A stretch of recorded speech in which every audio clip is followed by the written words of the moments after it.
been having meetings with execs in Maine about potentially returning to an all-out war. Does this mean you're unhappy with Iran adherence to the MOU? Okay, thank you.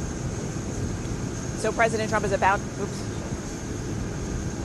So President Trump making his inaugural trip on Air Force One. They're walking up now onto the brand new plane in the new red, white, and blue colors. The $400 million gift from Qatar, likely the largest gift ever from a foreign nation. The president there giving a wave as he steps onto the plane.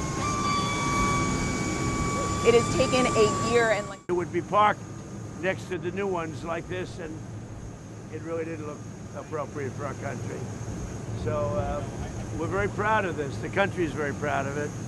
And you can do two things. You can low-key it, or you can show it. And I think the country should be very proud of it. And it's beautiful, and you'll see that in a little while when you board. As far as things are going, the denuclearization of Iran is moving along well. They've had very good meetings, and we'll see. We hit them very hard for 3 nights, as you know. But we're getting along very well, so I call it the denuclearization. And it's all taking place, it's all going well. The stock market is setting records virtually every day. The oil price is way down. We're down at 68. I see it hit 68 today. That's lower than when I started the,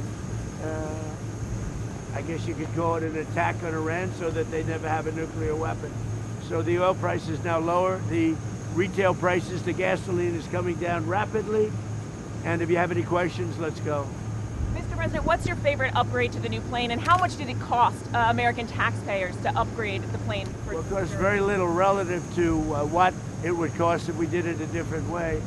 So this was a gift from a country that's treated us very well, and they're an ally of us over in the Middle East, Qatar. And I went to Boeing, I said, who has the best one? They said, Qatar. There's never been a plane like it.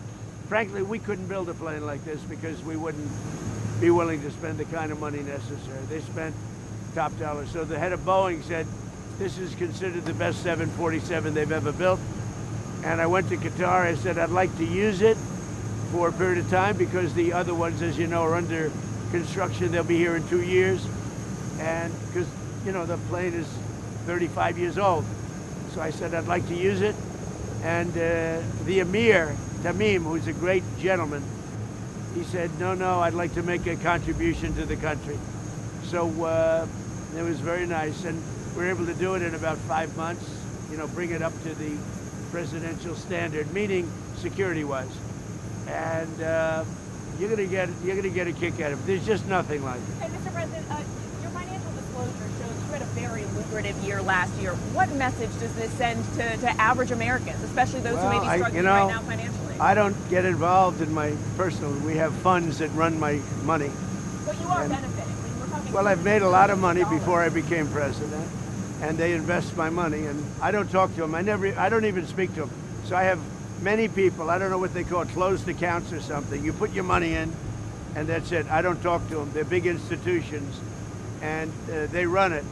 But yeah, I've had a great career in business. I've had a great career. Concerns about conflict of interest? I don't know if I've had a better career in politics or business, but I had a great career in business. And, you know, you saw the cash, and you report the different things. And what they do is, we gave it, I think it's called a blind account, but they take it. And I never speak to any of the people that run the money, but they're at big institutions, and they invest in whatever they invest. But to critics who say you're profiting off the presidency, Mr. Well, you know why I'm profiting? Because the stock market's going up. Everybody's profiting. If you have a 401k, how's your 401k done? It's about up 85%. Thank you, President Trump. So we're all profiting. I'm profiting because I have a lot of money and a lot of cash, and I give it to institutions. I don't know if they know what they're doing or not, but they buy a vast array of things. President Trump, you've been meeting with Secretary Hexeth and General Kane about potentially returning to an all-out war with Iran. Does this mean you've been unhappy with Iran's adherence to the MOU? Well, I think they've come a long way. We hit them very hard last week. I think they're fine. I think we're going to. It's the denuclearization of Iran. It's very simple. and Iran cannot have a nuclear weapon. Otherwise, all of this stuff that we look at, all of these things that we do, the country's never had activity like it's got right now. So we're building more factories and car plants and other things. We went for years without ever building one car plant. Now we're building many car plants. We're building AI. We're building all over the country. $19.1 trillion being invested. The record was like 2, and we've got 19.1, and it's going to continue. And when those buildings open, you're going to see something like the country's never seen before. That's why the stock market's going up every day. That's why your 401k, because everybody benefits. When the stock market goes up, everybody benefits. More jobs, more everything. And we're creating more jobs. We have more people working today than have ever worked in the history of our country. It's great. And that's before these places open. They'll be opening up over the next year. And we have them coming into Taiwan. We have, from Taiwan, we have more chip makers, and the biggest company in the world, actually, the chip maker, but they're coming in, they're building in Arizona, and they just announced they're going to double the size. We could have 50% of the chip market by the time I leave office. You know what we had now? Nothing. And then I got, as a gift, another gift, I said to Intel, give the United States, they needed something, they needed some help, the chip maker. I said, give the United States of America, I'll do it for you, but give the United States of America 10% of your company. He said, you have a deal. He said it so fast, I said I should have asked for more. But he said, you have a deal. And that stake is now worth $80 billion. I made $80 billion for the country in 8 months. Does anybody talk about it? No. Have a good time, have a good flight.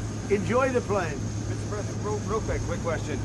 You've got D&I Pulte over there as the new director. We also know you have the task force set up on declassification, maybe talking about international, maybe looking at some declassification. Are you able to give us an update on that? Declassify almost everything. And you know, by the way, we have Jay Clayton is going in. You know, Bill Pulte's a very talented guy, but he's just there temporarily until Jay Clayton. And Jay Clayton is going through the process. And Jay Clayton, highly respected, and so is Bill Pulte. But Bill is there just for a fairly short period of time. But while he's there, I said, you can declassify whatever you want. Do you think we're going to get some soon, or maybe 2020? I told him you can do it as fast. You got to ask him. All right. But I think he's a friend of yours. I think that Bill will declassify. I told him you can declassify whatever you want. So Bill's there just, you know, for maybe a month or 2 months or something. And Jay is going through the process. He's got a hearing in 2 weeks. Highly respected man, Jay Clayton. Okay? Thank you. Thank you. Did you get any more Pulitzer Prizes? Not yet. You know what, a Pulitzer Prize? A picture of the plane. Margot, are you taking care of everybody? Of course. How's Margot? Okay. Thank you, everybody.